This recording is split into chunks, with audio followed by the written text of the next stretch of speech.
kita memiliki ribuan cerita rakyat. Tapi alhamdulillah ya, dalam jangka waktu yang sangat singkat cerita rakyat itu sudah bisa terrealisasi seperti yang kita lihat hari ini. Dan terima kasih pada Adinda Sofi, saya sependapat ya. Beliau ini adalah seorang wartawan tapi sangat pintar menulis. Itu salah satu. Salah ada usinya ya. Setelah itu kita ingin bikin kontrak nanti. Dinas Pendidikan Kabupaten Lahat wajib untuk membuat kontrak dengan beliau-beliau yang ada di sini agar buku ini bisa tersebar di SD, di SMP dan SMA. Jadi ayo, tolong disiapkan nanti Pak Polda. Ini kita akan jadikan souvenir. Karena pada pelantikan kami nanti, sepertinya saya butuh banyak. Yang akan hadir itu seluruh rakyat Kabupaten Lahat katanya. Ada 10.000 yang mau hadir pada tanggal 9 ini. Karena begitu banyaknya, saya tahu persis saya dipilih oleh rakyat. Begitu saya akan sampaikan. Ya, selamat datang pada Kakanda Kapal Rahim. Beliau senior kita, mantan Bupati Lahat juga, guru saya. Ya, yang begitu banyak berpengalaman. Bapak, saya banyak berguru dengan beliau. Ini sedikit cerita. Sebelum saya menjadi Bupati Lahat, 4 tahun saya berkeliling di masyarakat Lahat. Saya bertanya langsung dengan masyarakat Lahat, siapa bupati yang paling dicintai pada saat itu? Jawabannya hanya satu, Bapak Kapal Rahim. Dari karena beliau ini salah satu juga bupati yang sangat meraja. Itu di Kabupaten Lahat satu periode, tapi satu periode itu sebetulnya masyarakat Lahat kekurangan dengan jabatan beliau. Ya, Kakanda Kapal juga melaporkan jalan dari Simpang tadi kemana? Sampai Simpang Baca sepanjang 43 km selebar 9 meter sudah selesai dan sudah bisa dilewati oleh pemerintah. Rakyat bertanggal 9 Kabupaten Lahat dan merupakan cerita terbaik.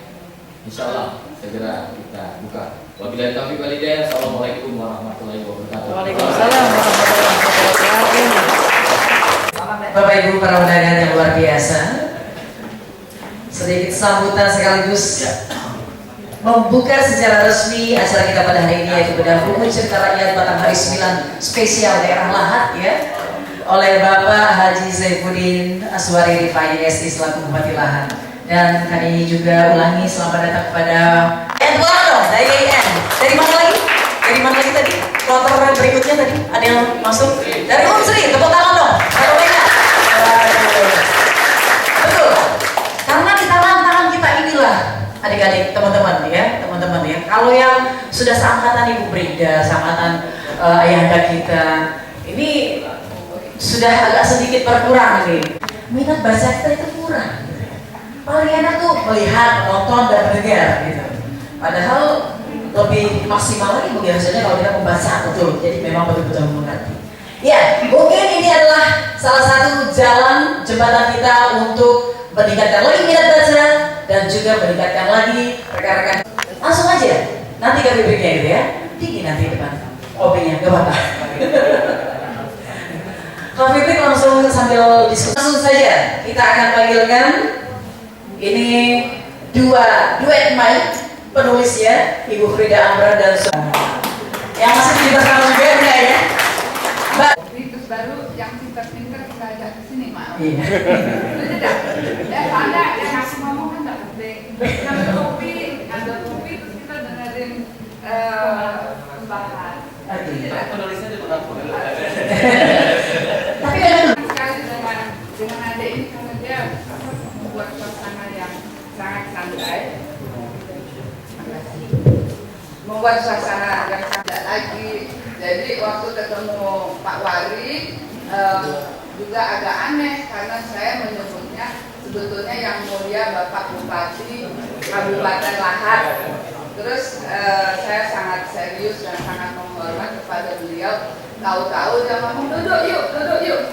Jadi saya dipanggil Ayu oleh Pak Bupati. Jadi saya cenderung waktu itu agak menghindar untuk menyebut. Tapi alhamdulillah Pak Wali, Dek Wali memberikan membuat suasana yang saya harap akan terus dalam bedahan Februari ini. Saya ingin memperbaiki kata-kata Lek Firdaus. Katanya jarang mau menulis cerita rakyat, jarang mau makan. Sebetulnya itu tidak betul ya. Ada pemerintah kita itu Dignas Kebudayaan, Dewan Kesenian Daerah, banyak sekali lembaga-lembaga yang sebetulnya memberikan perhatian pada masalah kebudayaan, cerita rakyat, tradisi lisan dan bentuk-bentuk yang lain. Salah satu contohnya yang sangat saya kagumi dan saya senang sekali waktu ternyata Yudi Sarofi menjadi pembahas, itu adalah karya Yudi Sarofi, Legenda Tepian Musik. Bukan main buku ini, bagus sekali. Ada beberapa pula dengan ilustrasi yang juga sangat bagus. Hanya Anda sekalian, saya juga itu tidak mungkin mendapatkan buku ini karena dipesan oleh pemerintah Provinsi Sumatera Selatan. Jadi hanya di dalam lingkup terbatas. Dan itu yang membuat saya sedih sebetulnya, yang membuat saya sebetulnya ingin mengolah sesuatu. Itu karena di Gramedia itu tidak ada buku ini. Di toko-toko di Palembang itu hanya ada peta kota Palembang, tapi tidak ada buku-buku yang bagus seperti ini. Sedih, tengoknya. Jadi saya lantas tertarik untuk membuat ini. Tetapi ada cita-cita saya bahwa saya sebentar lagi mungkin akan meninggal dunia dan insya Allah akan didoakan oleh Anda sekalian. Tetapi adik-adik seperti Sofi Retorika, dan saya senang sekali ada mahasiswa-mahasiswa dari IAIN, dari UNSRI dan PGRI dan sekolah-sekolah lain yang mungkin seumuran dengan anak saya yang hadir di sini, dan insya Allah akan membantu saya membuat untuk di tahun-tahun berikutnya cerita rakyat Batanghari 9, Muara Inim, Pagar Alam, Muara 2, Batu Raja, sampai tercapai semua Batanghari 9. Jadi saya ingin minta diberi perhatian khusus kepada Sofi Retorika karena mengumpulkan cerita rakyat itu tidak mudah. Coba kalau kita sekarang misalnya Pak Nang dan Pak Umar, yang Pak Sakrawi yang mungkin sudah banyak mengenal cerita rakyat, kita datangi, coba cerita dulu. Mereka bingung karena menceritakan satu cerita itu memerlukan suasana khusus. Kita tidak bisa mengatakan aku datang jam 10 ya, terus Pak tolong ceritakan tentang ini. Lah katanya aku video, aku cerita jam 10. Biasanya itu kan sebelum tidur dalam suasana yang santai. Jadi bahwa ada satu orang atau beberapa orang, dan saya harapkan insya Allah lebih banyak orang dapat mengumpulkan cerita-cerita rakyat langsung dari mulut ke nuturnya, itu luar biasa. Dan saya kira tepuk tangan monggo diberikan.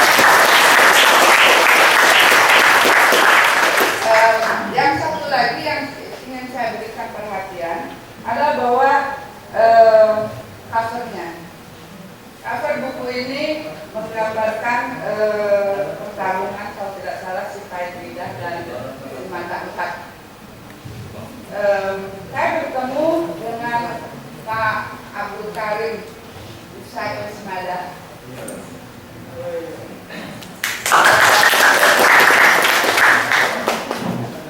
Pada suatu saat saya sedang membuat artikel untuk berita pagi mengenai permainan rakyat. Tetapi permainan rakyat pada zaman dulu oleh anak-anak itu tidak menarik perhatian Belanda, karena Belanda tidak ada urusan dengan anak. Bagi buku ini memang bukan lahat, tetapi saya kira agak-agak memper dikit lah, ada airnya segala macam. Nah, di dalam Iya, Warobomo sampai ada lagi nama daerahnya. Dan menarik di sini, walaupun dia berasal dari Lahat, sebenarnya dituliskan juga perjalanan ke Sungai Gombeng. Perjalanan ke Sungai Gombeng. Dan memang kalau kita temukan di daerah Bukit Batu, Kecamatan Gampang, itu ada juga Batu Kebayan, Batu Lesung, kemudian Batu pengarahan yang sama dengan di Danau Ranau. Di sana itu Batu Kebayan. Kenapa sebutnya sama Kebayan? Karena akar budaya orang Ranau dan Bukit Batu sama-sama kuring. Jadi sebutannya Kebayan seperti itu. Dan saya pertama melihat ini juga masih sangat senang ketika ada cerita nama tempatnya. Karena itu saya sejak kecil selalu seandainya berkelahi itu selalu diceritakan oleh nenek. Kakek tidak bercerita soal ini, tapi nenek itu akhir kita selalu mengatakan, nah itulah ya, tidak perlu jadi lawan-lawan. Menang kritisi, saya agak ragu juga gitu. Pertama, saya bukan sejarawan. Ini saya mau sama Bang Iman, saya bukan sejarawan gitu. Saya juga agak terlalu fasis tidak itu gitu. Budayawan juga, apalagi Pak Yupi, bahaya juga nih saya bilang kan.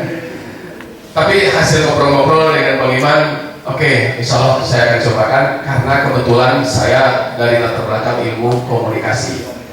Dengan berbekal ilmu yang saya miliki itu dari beberapa hal yang pernah saya pelajari, saya cobalah melihat buku ini sebagai salah satu teks komunikasi. Bagaimana saya akan itu?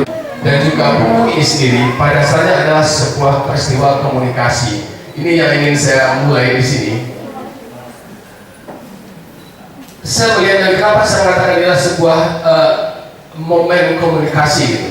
Cerita rakyat, karakteristiknya kita sudah tentu sama-sama tahu. Dia punya aspek historis, ada nilai sejarah di sana gitu. Di awal pengantar buku ini juga disebutkan, mungkin dia akan maya pada posisi orang, tapi dia tidak maya pada tempat. Artinya ada kaitannya, konteks lokasi ini diceritakan dengan apa yang diceritakan.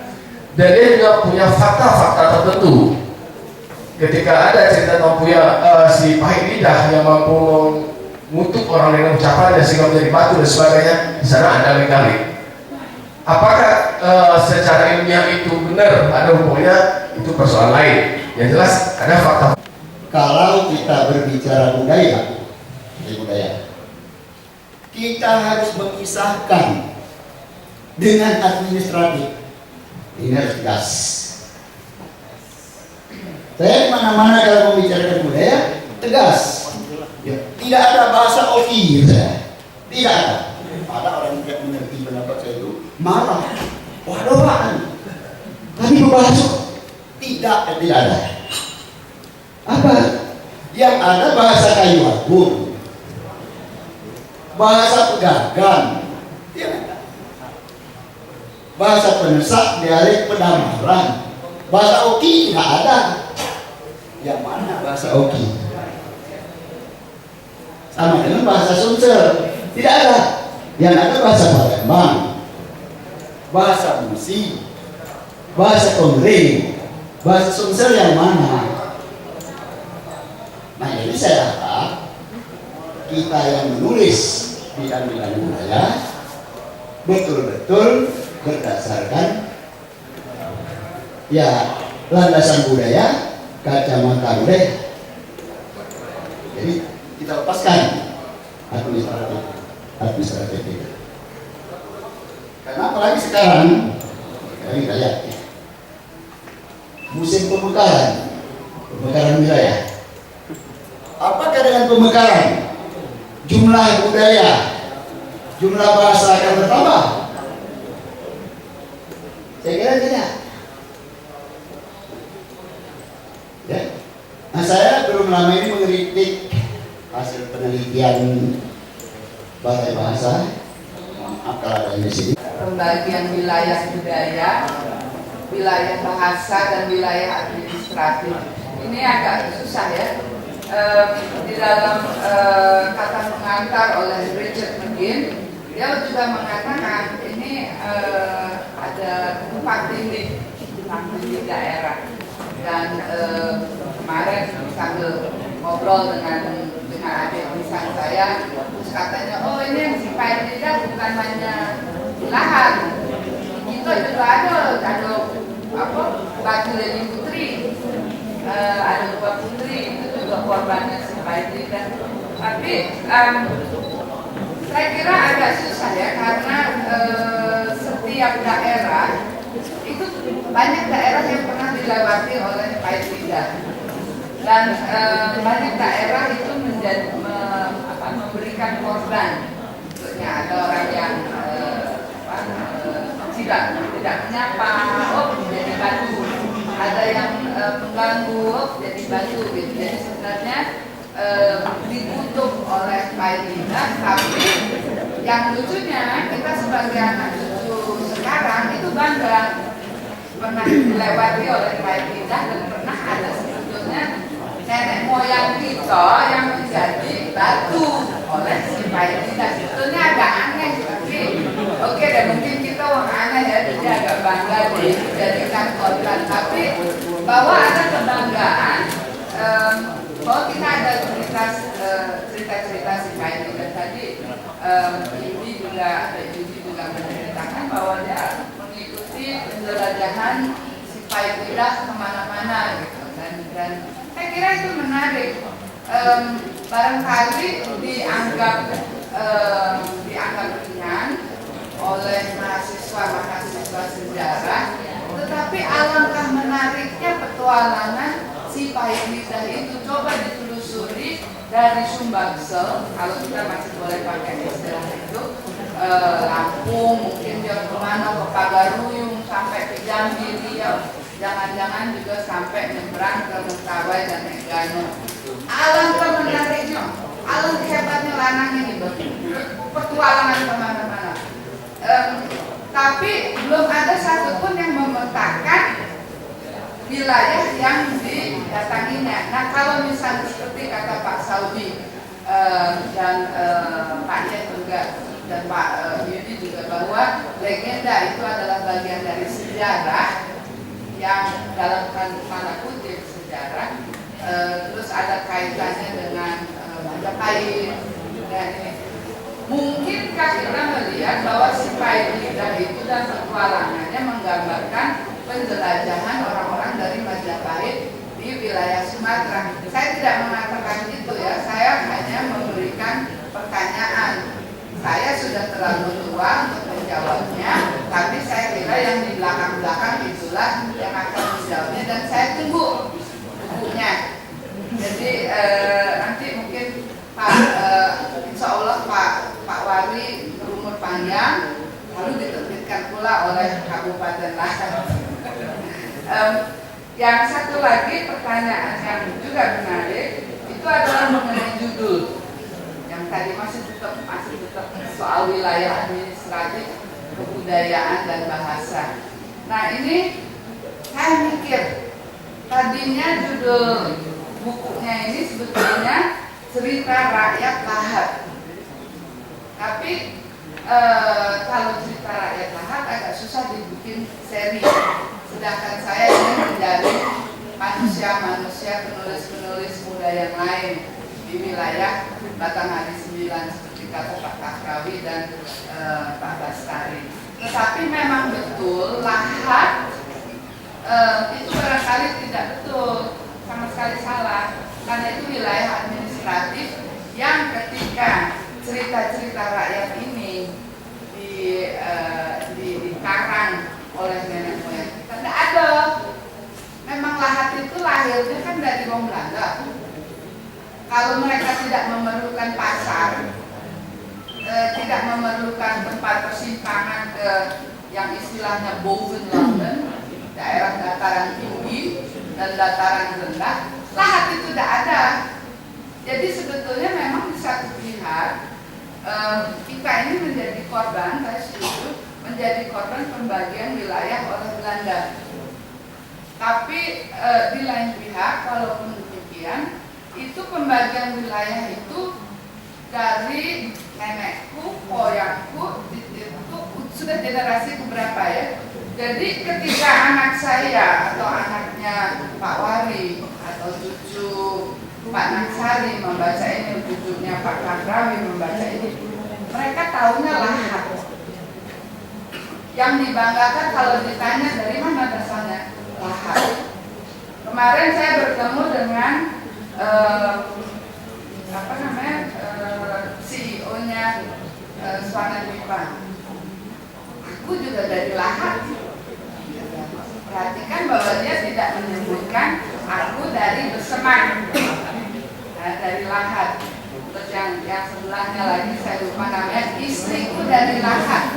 Nah, jadi betul saya setuju dengan Bapak. Kalau misalnya buku ini kita lihat di dalam konteks sebagai peneliti ilmu sosial, peneliti ilmu bahasa, harus diperinci lagi bahwa ini bukan lahat dan bahwa saya harus menuliskan bahwa pertanggungjawaban bahwa saya sebetulnya mengambil wilayah administrasi lahat. Tetapi di satu pihak saya sendiri boleh dikatakan melacurkan diri dalam bidang antropologi saya karena memilih judul lahat, karena seperti kata Pak Basari betul tidak memperhatikan dan melanggar segala macam wilayah budaya. Akan tetapi saya tidak menulis ini, Sofi, dan saya tidak mengolah ini untuk Profesor Dr. Naksari Ahmad, Profesor Dr. Robianto Hendro Susanto, Pak Doktor ini, Profesor ini, Bu Rektor, Pak Rektor, dan Pak Presiden yang mulia. Kami mencatatkan ini untuk anak-anak. Jadi buku ini sebetulnya walaupun kami sangat berterima kasih dengan segala penghargaan dan apresiasi bahwa kami sudah membuat ini, sebetulnya kami hanya satu langkah.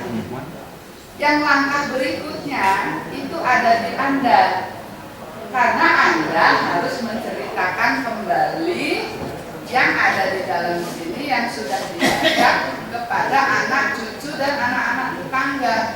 Kalau tidak, ini masih akan mati. Jadi sebetulnya yang harus kita masih usahakan itu adalah kebiasaan mendongeng lagi. Jadi jangan sampai aku belum bercucu, tapi kalau misalnya cucu aku ngomong, "Nek, cerita nek tentang apa?" gitu. Terus jangan sampai aku ngomong nih, ada bibiku main deh apa main-mainan di bibi atau di apalah di iPhone. Tapi itu kebiasaan bercerita dan keinginan kita, minat kita untuk mengambil waktu untuk bercerita itu sudah berkurang, dan saya kira itu harus dibangkitkan kembali, karena hanya menulis, membaca tapi melupakan itu tidak ada gunanya. Jadi mohon kalau sudah dibaca, pergilah ke seberang, cari anak kecil, ceritakan kembali. Saya bahagia. Oke, terima kasih Bu Frida. Terima kasih semuanya. Kami persilakan kepada kedua orang penulis dan juga narasumber kami, narasumber kembali ke tempat. Terima kasih Pak Genzal. Tepuk tangan dulu dong semuanya. Akhirnya ini jari tangan saya ya. Terima kasih banyak Mbak Yudi. Terima kasih. Kalau ada istilah agen perubahan, maka hari ini akan lahir istilah agen sejarah. Setuju? Maksudnya tepuk tangan dulu.